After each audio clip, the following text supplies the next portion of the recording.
Hello and welcome to Podiatry Practice Mastery. Don here.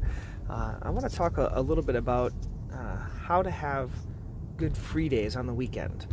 I know for a lot of us that are busy in our podiatry practices during the week, the only time that we have to maybe work on the business you might think is your weekend, either on Saturday or Sunday, and you might kind of rationalize saying, well, I have to do this for my business, or I'm too busy to look at my email during the week, or something else like that. I learned a number of years ago when I went to something called Strategic Coach. If you're interested, you can go to strategiccoach.com. Basically, they teach for busy entrepreneurs, and so busy doctors, busy whoever, to line your day up as free days, focus days, and buffer days. And basically what that means is focus days are the days that you're producing revenue, and those are revenue-producing activities. So for most of us, we have 4 to 5 revenue-producing days, and those are the days that you jam-pack and you do everything that produces revenue in your office. And that's probably seeing patients, it could be doing social media, it could be making your videos, it could be doing all these other things. Then comes free days. Free days are the days, they're 24-hour periods. All these are 24-hour periods from midnight to midnight. And this is where you don't do anything regarding business. So I'd like to ask you, or even challenge you, when's the last time you went 24 hours without thinking or doing anything regarding your business? We need that. We need that for renewal. We need that for getting new ideas. You need rest. Otherwise, you're going to get burnt out. That's the problem in our profession, is people are either seeing patients or just overcommitted to everything that they have to do. And then the last thing is buffer days. Buffer days are basically just days that you prepare to have good free days or good focus days. That's the gist of it. I'm not teaching this. I just want to share it because I use it pretty much every day in my life.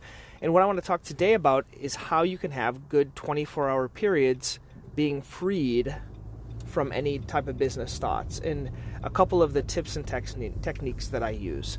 So first of all, on my cell phone, because that's what we're using pretty much all the time now for everything, on my front cell phone screen, I don't have any apps.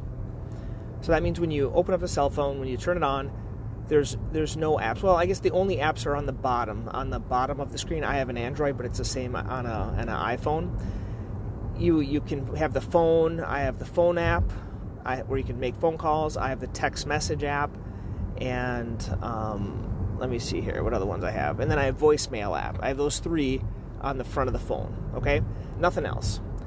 Then when you swipe to screen 2, all I have on screen 2 is something called a Gmail Compose, a little icon, and then I have a Brain Toss icon, and then I have an Audible icon.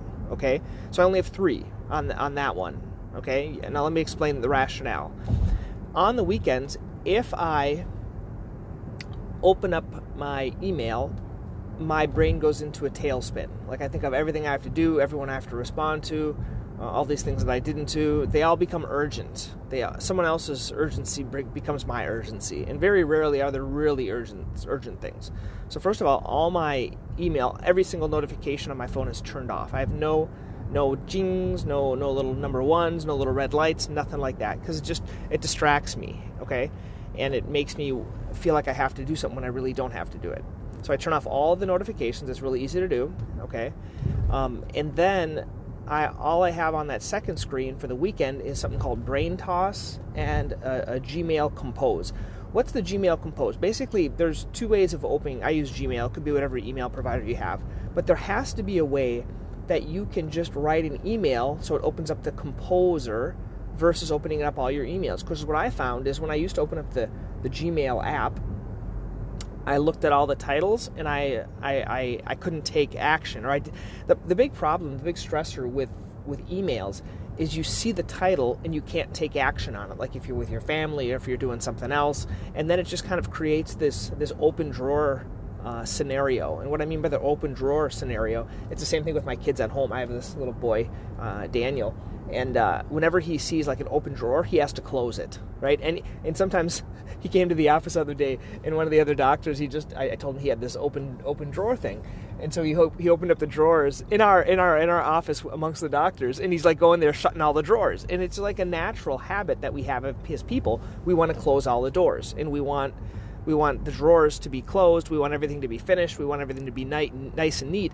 And if you open up your email on the weekend, you're going to go into this tailspin. Okay, so don't go into the tailspin. There's a way that you can download. It's a compose icon. It can be for iPhone, it can be for Android. And if you use a different like Outlook, they probably have a way of doing that where you just click it and it automatically composes. Why do you do that? Well, so you can send an email, okay, but you don't have to look at your emails. That's the whole purpose. That's kind of the long-winded explanation for the simple thing that you do, okay? So the first thing is to do that. So I never look at my email on the weekend because I get overwhelmed and I can't take action on it. The second thing I use for the weekend is an app called Brain Toss. It's spelled like you, BrainToss. This was invented in a I don't remember what country it is, but it's kind of neat. And what it is, there are 3 icons on the screen. One is a microphone, one is like a photograph, and one is where you can type. So basically, you can record an audio for a minute, and it'll send it to your email. Or you can take a picture, and you can send it to your email. Or you can write something quickly and and it'll send it to your email. So this is a way that you can, if you have ideas that come on the weekend and you want to remember them on Monday or Tuesday, whatever day you go into the office, you can use that. I think it costs $3 or $4. You buy it one time. It's not one of those subscription things, but you just buy it one time. And it really, really helps for like tossing ideas into your brain. And then the third thing I have is Audible, because occasionally on the weekend I like to listen to books. But mind you, I have my business books that I listen to, but then I also have non-business books. On the weekend, no business books, no business ideas, no business podcasts, no nothing. It's just rest, rejuvenation, and that way by the time I get back to work on Monday, I'm raring to go. Occasionally I get distracted. I want to give you an example. Because I do this podcast, I have certain people sending me WhatsApp messages or text messages, and so I got a couple from some of the listeners, and I tried to help them out. Ideally I don't like to do that on the weekends. I try to like push everything off to Monday. So if you get someone that wants to talk business to you or talk something else to you on the weekend, what I tend to say is I said, well, I'm going to work on this on Monday. Okay, so let's deal with this later. Or I say, I'm on my free days. It's really important to protect your time. Okay, so those are the 3 tips about how to have better free days and not be so distracted. If you have any thoughts on this or questions or want further information, people have been texting me. You guys can text. Email would be best. It's don@podiatrypracticemastery.com. You can ask your question or state your comment. I want to be clear. When I started to do this, it's been about 10 years now, I think. I thought it was impossible. Okay, I thought the only time I had to do my email was the weekend because I was so darn busy doing the week. Okay, and so what you'll soon realize, and I'll talk about email hacks in the future. But there's ways to be more efficient with your email and with these other types of media, so you can set it up or have someone else do it for you. Okay. Well, hope that one helps. Please join and register on Podiatry Practice Mastery. Lots of great tips and tools there. Okay, until next time, have a great day.